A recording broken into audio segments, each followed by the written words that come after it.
Et c'est parti pour cette troisième manche de cette scrim de la team Azeri contre la team Zero Gravity.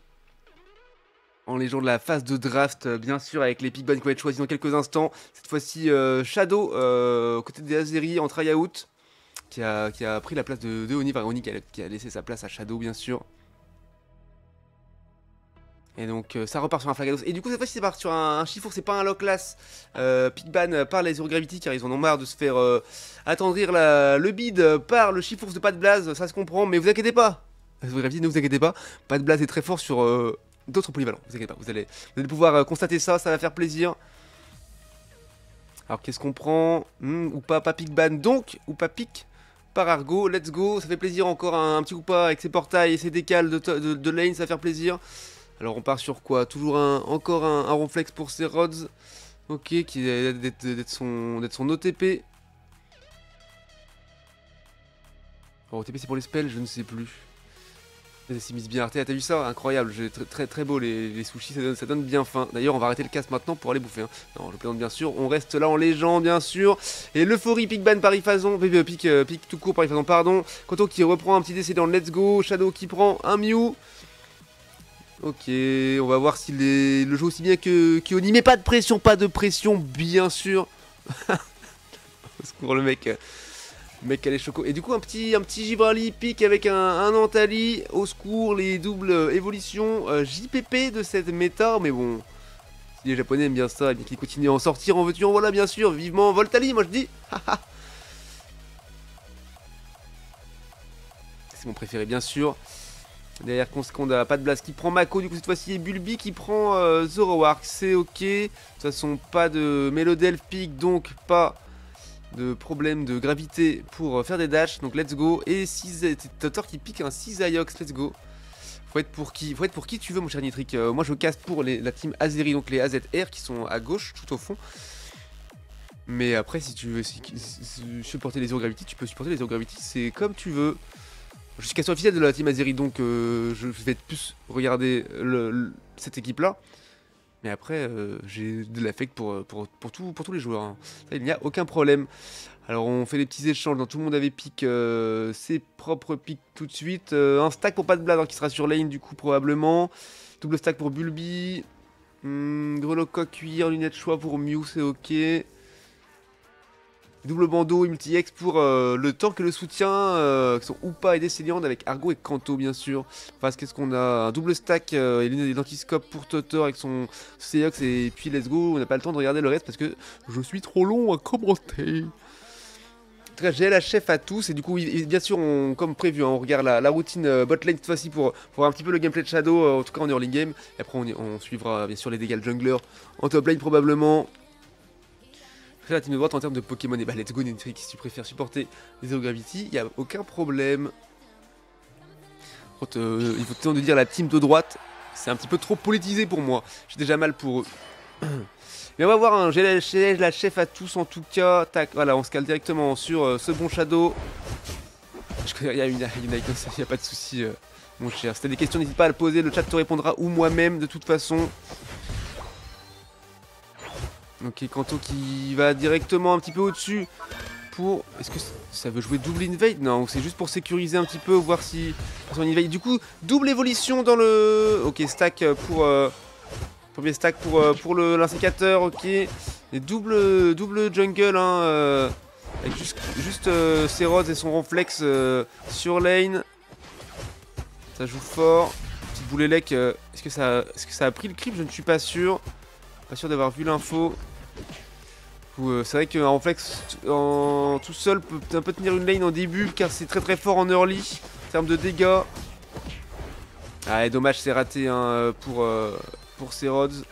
Alors pris le creep, je crois que c'est Kanto qui l'a eu, à moins que ce soit Mentali, je n'ai pas bien vu. Ça passe trop vite. Ah, Kanto qui l'a eu cette fois-ci. On empêche ces rods de score. Ça recule, attention, on va monter maintenant. Oui, joli, Shadow qui fait tomber Ronflex. On va décaler directement sur la top lane pour voir les junglers et les tiltons qui sont joués rapidement, oui. Et Upa qui fait tomber un sécateur, ça c'est bien joué. Et Bulbi qui va chercher le Givrali, ils sont obligés de reculer. Et Padlas qui n'a pas encore pris son 5, qui est toujours en match choc, qui arrive, est-ce qu'il va essayer de score? Oui, il réussit à score deuxième stack. Bulbi pardon, qui tombe avec Zoroark et pas de base qui réussit à évoluer, mais qui est prise à partie par Givrali. Attention, on va réussir à reculer dans les trop ralentis. On va se faire choper, oui. On s'est fait choper. Mako va se régaler. Pour l'instant, c'est un petit peu compliqué, mais ce n'est que le début. Encore un autre stack pour un sécateur. Joué par Totor. Native Zero Gravity. Je Pikachu, mais je sais pas mes actes me réfléchir. Ah oui, c'est souvent ce que moi-même je fais, bien sûr. Avec au petit portail pour faire peur pour faire une décale éventuelle. Un sécateur qui tombe avec le lance-soleil de Mew et les coups de Machopper dont je cherche pas de blaze. Oui, joli marteau-bois, bien senti, la boule élect qui fait tomber Givrali, pas mal. Bien combiné ces attaques-là, incroyable. Et on va encore un petit point de stack pour Bulby. Hop, on met un peu de points pour Mew aussi, avec Shadow. Boule élect, on recule. Et Oupa qui a réussi à s'en sortir. Et on recule, on sécurise le farm. Pas découvert, voilà, on a déjà son 7 avec Mew, lui qui a déjà son 8. Les Tiltons de 7-20 qui sont arrivés, on les joue, très très bon dépop de la part de Mew. De la part de Shadow bien sûr. Et en fait il s'endort sous son T1 tranquillement. Pendant ce temps là, pas de blaze qui est sur la top lane en train de stack tranquillement. Ah, par contre la team est en train de décaler sur lui. Attention, attention, et un petit portail de décale. Est-ce que pas de blaze va se barrer ou est-ce qu'il va rester défendre? Non, il est parti pour jouer l'objectif. Le Régis qui est arrivé. C'est qui le petit Pokémon rouge qui vole Flambizarre peut-être? Et du coup le Regieleki qui va être instantanément joué, hein, je pense, par... oui, ils ont dépop le T1 déjà, le Regieleki qui est joué. Alors, une nouvelle tentative, nouvelle méta. C'est de full go in sur la top lane, pourquoi pas. Ça va défendre vite et fort. Et ça joue invade avec Totor et son insécateur, mais qui est pris des parties et qui est tombé. Et du coup, Bulby qui a récupéré le red buff bien sûr. Regieleki qui est déjà quasiment mid-life. Temporisé à 3. Et pendant ce temps-là, Shadow qui était parti essayer d'invade un petit peu, prendre les infos. Est-ce qu'il va réussir à s'en sortir? Ça va être compliqué. Dans la jungle, à 4 contre 1. Et il ult pour s'en sortir. Il est invisible, invisable. Il a réussi à s'en sortir. Et qu'est-ce qu'il fait? Il va là et il met un petit surf. S'il s'en sort, c'est une légende. Non, il s'en sort pas évidemment. C'était un petit peu trop compliqué. Mais pendant ce temps-là, on voit en haut ce qui s'est passé. Ça a push fort. Un sécateur tout seul et on dépop le T1. C'est pas mal. 205 à 100. Pas mal d'avance. Il brûle pas du tout. Tu vois, mais le petit Pokémon rouge qui vole, il y en a pas là. Ah, c'est Oupa, pardon. Il est pas rouge, il est rose. Et je croyais que tu parlais au début, les premières saisons de Pokémon, c'était lequel? Et oui, c'est Oupa. Pokémon, je sais même pas d'où il sort. En plus, il a une casquette, c'est très bizarre.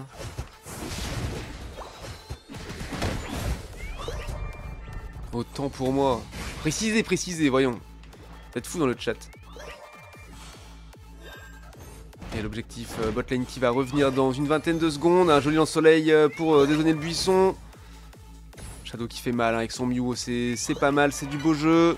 Sécateur qui est trop deep, qui attaque dans le buisson. Ah, encore une boire ratée malheureusement. Ouh, est-ce que non, Kanto s'en est pas sorti mal. Oh si, il s'en est sorti, il est revenu en légende, un petit marteau-bois. Et on dépop le quadra kill dans la team et le pentakill, bien joué. On s'est partagé un peu les kills, on va pas tout laisser à Bulby à chaque fois quand même. Alors oui, c'est un soutien, c'est lui qui fait les petits portails qui permettent de ramener les petits copains dans la base pour se soin à fond et pouvoir cliquer sur un bouton pour revenir dans le fight ou rester à la base si on préfère aller ailleurs ou ne pas revenir dans un fight éventuellement perdu d'avance ou un peu compliqué. Et sinon qui permet de faire des portails sur un T1 ou un T2 qui va amener d'une lane à l'autre. Donc très pratique hein, pour jouer les objectifs rapidement. Faire peur à la team adverse en disant ah il a fait un portail, peut-être que quelqu'un va revenir. Et voilà, typiquement Mew a pris le portail et il revient, il s'est parti se soigner au T4 dans la base hein. Et un sécateur qui tombe encore une fois, Totor qui a vraiment du mal là à jouer son sécateur. Il se fait choper par le Zoroark à chaque fois. Sa capacité ult. Ult de Mako dans les 3. Oui, joli ult de Mako bien sûr hein, qui a attendri la chair mais pas de blaze hein, qui adore mettre des patates sur les ennemis. Avec son petit collier à fleurs là, il dit allô à tout le monde. Et voilà, encore un petit portail qui a ramené tous les petits potes full live. Encore un double kill de Bulby Exowar qui va chercher les 3. Est-ce qu'il veut faire un penta? Ça va être compliqué. Ouais, ult de Gibraltar qui lui a fait très mal. Et ult de Mentali également. Et par contre, Mentali qui tombe. On dépop le T2 sur la top lane, c'est bien joué. Kanto qui tombe malheureusement après encore 2 mois pour essayer de ce soin. Pas suffisant. Argo va essayer de s'en sortir.